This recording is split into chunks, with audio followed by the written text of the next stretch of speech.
Hey girls, welcome back to the channel. If you're a subscriber, hello and thank you. I've been overwhelmed with the warm reception my channel has received.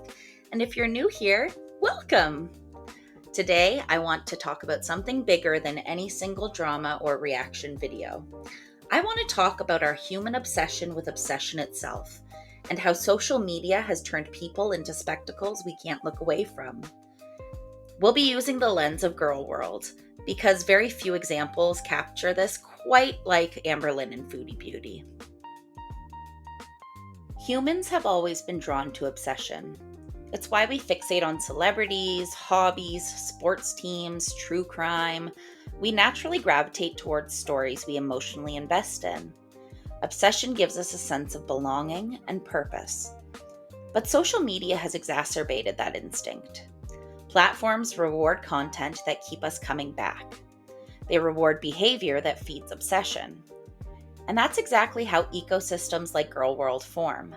Not just audiences, but communities built around analyzing, discussing, and reacting to the same creators. A spectacle is something or someone that attracts attention through shock or exaggeration. It's a public display that becomes bigger than the person behind it. We can think of some examples like what was going on with Britney Spears in 2007, or Charlie Sheen's winning era, or more recently, Colleen Ballinger's toxic gossip train video. We don't just watch spectacles, we participate in them. The spectacle is kept alive by the audience as much as the creator. And that brings us to Amberlynn Reid and Foodie Beauty, two people who intentionally or not turned themselves into spectacles online. So, why are we so drawn to these stories? Because spectacles are dramatic, unpredictable, and always evolving. Spectacles give us something to follow, a narrative with endless chapters. But they also distract. They pull us in even when we don't want to admit it. And when the person becomes a spectacle themselves, whether for views, money, fame, or attention, the audience can become overly invested and even insert themselves into the story. That's what happened here. The Amberlynn and Chantal storylines became their own ecosystem. Now, let's talk about the newest chapter in Amber's story. She has deleted every single video from her channel. Over a decade of content, gone.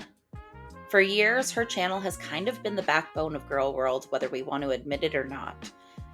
And so I ask, what happens when a spectacle removes itself from public view? It feels a bit like when your favorite trash TV show gets canceled.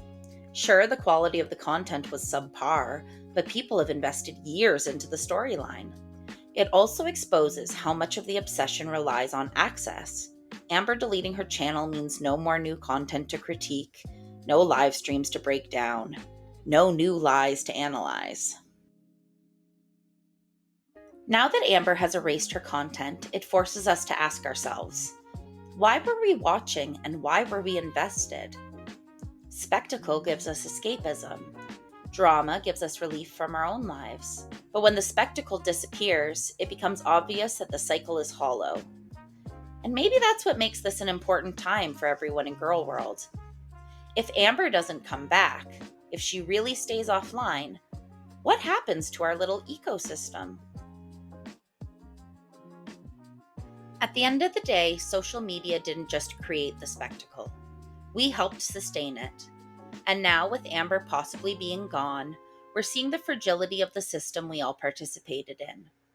Whether Amber's disappearance is temporary or permanent, it's a reminder that obsession is a cycle, one we have the power to step out of or step deeper into.